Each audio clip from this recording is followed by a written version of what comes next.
দর্শক, জুলাই সনদ কিভাবে বাস্তবায়িত হবে, গণভোট করতে হবে, গণভোটের মাধ্যমে সেটা বাস্তবায়ন করতে হবে, বাস্তবায়ন করার পরে নির্বাচন করতে হবে।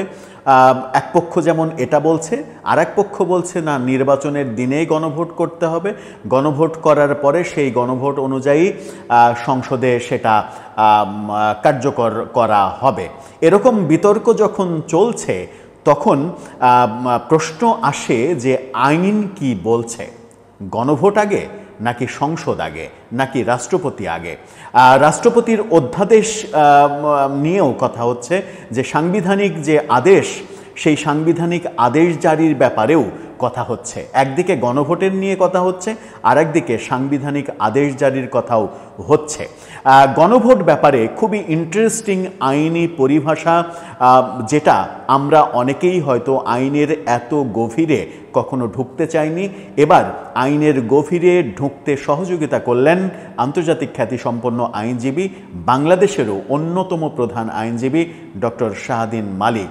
তিনি গণভোট সম্পর্কে এবং গণভোট সম্পর্কে যে আইনি ব্যাখ্যা দিলেন এবং তিনি বললেন সারা বিশ্বের আইন ঘেঁটে তিনি যা পেয়েছেন সেটা যখন বললেন, তখন প্রশ্ন জাগছে বর্তমানে রাজনৈতিক দলগুলো গণভোটের যে চিন্তা করছে সেগুলো সবই আইনের বরখেলাপ, সবই আইনের বাইরে, সবই বেআইনি। তাহলে কি রাজনৈতিক দলগুলো আইন জানেন না? তাহলে কি রাজনৈতিক দলগুলো সংবিধান জানেন না? আইন সংবিধান না জেনেই কি তারা এত বড় বড় রাজনৈতিক ড্রিল করছে? একটু বোঝার চেষ্টা করব, গণভোট, সংসদ, রাষ্ট্রপতি কোনটা আগে? থাকবেন পলিটিক্স টিভির নিয়মিত আয়োজনে।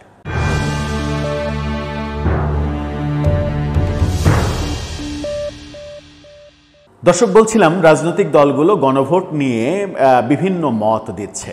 জামাতের অবস্থান স্পষ্ট এখন পর্যন্ত। জুলাই সনদে স্বাক্ষর করার পর তারা আবার নতুন করে আন্দোলন শুরু করেছে এবং বলছে যে নভেম্বরে গণভোট হতে হবে এবং গণভোটের ভিত্তিতে নির্বাচন হতে হবে। মানে তাদের ধারণা হচ্ছে গণভোট হলেই সেটা আইনে রূপান্তরিত হয়ে যায় এবং সেই আইন অনুযায়ী আগামী নির্বাচন সেটার ভিত্তিতে হতে হবে।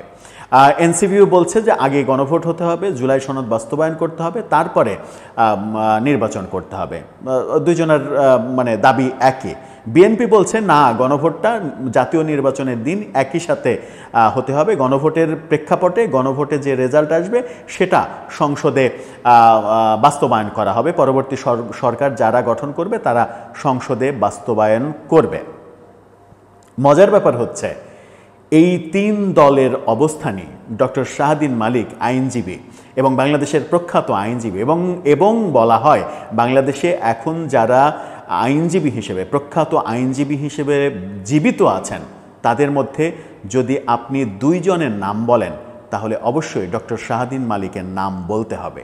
এক নম্বরে তাহলে কার নাম বলবেন? অবশ্যই তিনি এখনও জীবিত এবং জীবন্ত কিংবদন্তি ডক্টর কামাল হোসেন, যিনি বাংলাদেশের সংবিধানের প্রধান রচয়িতা। এরকম একজন আইনজীবীর কাছে এখন পর্যন্ত সরকার যায়নি, অথচ সরকারের প্রধান উপদেষ্টা প্রথম যে এই সংস্কার কমিশন নিয়ে প্রথম যে জাতির উদ্দেশ্যে ভাষণ, সেই ভাষণে বলেছিলেন সংবিধান সংস্কার কমিশনের প্রধান হবেন ডক্টর শাহদিন মালিক। শাহদিন মালিক যখন এটা রিফিউজ করলেন যে না, আমি এটা করব না, তখন ডক্টর আলী রিয়াজকে বিদেশ থেকে উড়িয়ে নিয়ে আসা হলো। কিন্তু তারপরে শাহদিন মালিকের সঙ্গে এই কমিশন কিংবা রাজনৈতিক দলগুলো একবারও কি বসেছেন? কিংবা বসার দরকার নেই।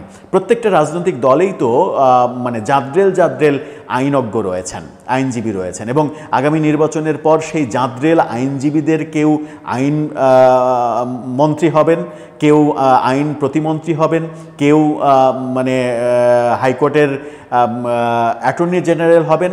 এই আইনজ্ঞরাই তো হবেন, দলের ব্যাপারগুলোই হবেন, কেউ বারের সভাপতি হবেন। তারা কি আইন জানেন না? তারা কি আইন বোঝেন না? তারা কি সংবিধান জানেন না? উত্তর যদি হ্যাঁ হয়, তাহলে তো তাদের জানার কথা যে গণভোট আগে নাকি সংসদ আগে নাকি রাষ্ট্রপতি আগে। ডক্টর শাহদিন মালিক যেটা বলছেন সেটা হচ্ছে গণভোট হচ্ছে সেকেন্ড স্টেপ। আমি আরেকটু ডক্টর শাহদিন মালিকের চাইতে আরেকটু আগ বাড়িয়ে বলতে চাই, তিনি যে ব্যাখ্যা, তার ব্যাখ্যাতেই গণভোট আদতে থার্ড স্টেপ। থার্ড স্টেপ কেন? তার ভাষ্য আমি যদি মেনে নিই সেকেন্ড স্টেপ, তাহলে সেই সেকেন্ড স্টেপ অনুযায়ী তিনি সংবিধান, আইন এবং পৃথিবীর যত আইন আছে সেই আইন অনুযায়ী যেটা বলছেন সেটা হচ্ছে গণভোট করতে হলে সেটার আগে যেটা করতে হয় সেটা হচ্ছে যে কোনো আইন আপনাকে সংসদে পাশ করতে হয়। সংসদে পাশ হওয়া আইন সেটা যায় রাষ্ট্রপতির কাছে, রাষ্ট্রপতির স্বাক্ষরের জন্য, রাষ্ট্রপতির অনুমোদনের জন্য যায়। রাষ্ট্রপতি অনুমোদন দিয়ে দিলে সেটা আইন হিসেবে পাশ হয়ে যায়। সেটা সংবিধানের পরিবর্তন হোক, সাধারণ আইন হোক, যেটাই হোক, সেটা পাশ হয়ে যায়। অর্থাৎ সংসদে পাশ হওয়ার পরে রাষ্ট্রপতির স্বাক্ষরের মাধ্যমে সেটা পাশ হয়ে যায়।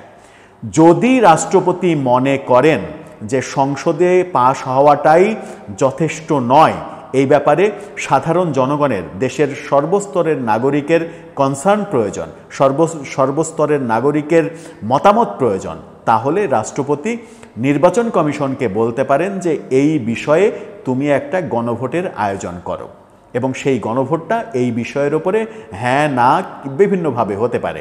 জনগণ সেই সাবজেক্টের উপরে গণভোটে যে রায় দেবে, যদি সংসদে পাশ করা রায় জনগণ উল্টে দেয়, যদি সেটা জনগণ না মানে, তাহলে সেটা বাস্তবায়িত হবে না। রাষ্ট্রপতি সেখানে স্বাক্ষর করবেন না, রাষ্ট্রপতি সংসদে বলবেন যে না, এটা বাস্তবায়ন করা যাবে না। যে অর্থে শাহাদিন মালিক বলছেন গণভোট সেকেন্ড স্টেপ, অর্থাৎ তিনি বলতে চাচ্ছেন সংসদে পাশ হওয়ার পরে তারপরে হচ্ছে গণভোট।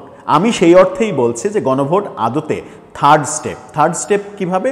সংসদে পাশ হওয়া ব্যাপারটা, আইনটা রাষ্ট্রপতির কাছে যাচ্ছে, রাষ্ট্রপতি হচ্ছে সেকেন্ড স্টেপ, তিনি সই করলে সেটা আইনে রূপান্তরিত হচ্ছে।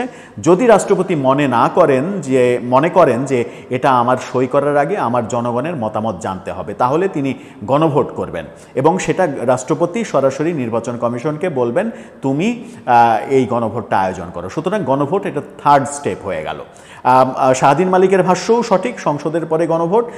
আমার ব্যাখ্যাটা একটু যদি প্রসারিত করা যায়, তাহলে তৃতীয় পর্যায়ে এসে দাঁড়াচ্ছে গণভোট। তার মানে হচ্ছে যে গণভোট করার পরে সেটা সংসদে যাবে, সংসদে গিয়ে আইন হবে, এটার কোনো স্কোপ নেই, এটা স্পষ্ট বলে দিচ্ছেন ডক্টর শাহাদিন মালিক। তিনি এটাও বলছেন যে আপনি ধরেন পদ্মা নদীর নাম চেঞ্জ করবেন, পদ্মা নদীর নাম চেঞ্জ করে আপনি অন্য কোনো নাম দেবেন, হয়তো আপনি সেই নদীর নাম দিলেন গোকরা নদী। তো পদ্মা নদীর নাম যদি আপনি চেঞ্জ করে গোকরা নদী করতে চান, তাহলে সংসদে সেই আইনটা পাশ করে রাষ্ট্রপতির কাছে যেতে হবে, রাষ্ট্রপতি পাশ করলে হবে, না হলে রাষ্ট্রপতি যদি গণভোটে দেয় তবেই সেটা গণভোটে যাবে। আর যদি আপনি এই আইনের ব্যত্যয় করতে চান, যেটা তিনি বলছেন সেটা হচ্ছে যে প্রথমেই গণভোট হলে সেটা পৃথিবীতে নতুন একটা উদাহরণ হবে। একেবারে স্পষ্ট বলছেন যে এটা পৃথিবীতে নতুন একটা উদাহরণ হবে। নতুন উদাহরণ তৈরি করতে গেলে সেটা বিপত্তির কারণ হবে, সেখানে বিপত্তি দেখা দেবে। আপনি যদি আইনের ক্ষেত্রে নতুন উদাহরণ তৈরি করতে চান, যে আইন পৃথিবীর কোথাও নেই, সেটা যদি তৈরি করতে চান, তাহলে বিপত্তি হবে, ভবিষ্যতে সেটা টিকবে না, নতুন আবিষ্কার করলে অস্থিরতা বাড়বে। স্পষ্ট বলে দিয়েছেন যে নতুন যদি আবিষ্কার করা যায়, আবিষ্কারের চিন্তা কেউ করে, এই ঐকমত্য কমিশন যদি নতুন আবিষ্কারের চিন্তা করে, তাহলে দেশে অস্থিরতা বাড়বে। একেবারে স্পষ্ট ভাষ্য তার। সাংবিধানিক আদেশ কিংবা অধ্যাদেশ জারির ক্ষেত্রেও তিনি স্পষ্ট করে বলে দিয়েছেন যে অধ্যাদেশ জারি করার ক্ষমতা একমাত্র রাষ্ট্রপতির। প্রধান উপদেষ্টার, যেটা এনসিপি চাইছে যে অভ্যুত্থানের সরকার হিসেবে সরকার প্রধান অধ্যাদেশ জারি করবে, সেটার এখতিয়ার সরকার প্রধানের নেই। অধ্যাদেশ জারি করার এখতিয়ার একমাত্র রাষ্ট্রপতির, এবং অধ্যাদেশ কখনোই স্থায়ী সমাধান না। অধ্যাদেশ জারি করতে পারেন রাষ্ট্রপতি একটা ছোট্ট নির্দিষ্ট সময়ের জন্য, সেই নির্দিষ্ট সময়টা শেষ হয়ে যায় অটোমেটিক সংসদ গঠিত হওয়ার সাথে সাথে। অর্থাৎ সংসদ গঠিত হয়ে গেল, অধ্যাদেশের মেয়াদ শেষ, সেটা আর আইন থাকলো না সংসদে, তখন আপনাকে নতুন করে আবার আইন করতে হবে, সংসদে পাশ করতে হবে। তার মানে হচ্ছে যে অধ্যাদেশ কোনো সমাধান নয়। কোন পথে হাঁটবে তাহলে ঐকমত্য কমিশন? কোন পথে হাঁটবে সরকার? কোন পথে হাঁটবে জামাত, বিএনপি, এনসিপি? সবথেকে বড় প্রশ্ন যেটা, সেটা হচ্ছে যে সংবিধান সংস্কার কমিশনের প্রধান যিনি, তিনি কি সংবিধান জানেন না, সংবিধান বোঝেন না, আইন জানেন না, এই কথাটা আমাদের বিশ্বাস করতে হবে? যদি শাহদ্বীন মালিকের এই ব্যাখ্যা সঠিক হয়, আমাদের কি এটা বিশ্বাস করতে হবে যে বিএনপি কিংবা জামাতে, এনসিপির কথা বাদ দিলাম, বিএনপি কিংবা জামাতে সেই রকম আইনজীবী নেই যারা এই আইন জানেন কিংবা এই সংবিধান জানেন? নাকি আমরা অন্ধের শহরে আয়না বিক্রি করে চলেছি? দর্শক, এই ব্যাখ্যায়, এই বিশ্লেষণে আপনার কি মনে হয়? সব কিছু কি উল্টো রথে চলছে? উল্টো রথে উল্টো দেশে চলছি আমরা? আপনার মতামত জানিয়ে লিখতে পারেন আমাদের কমেন্ট বক্সে।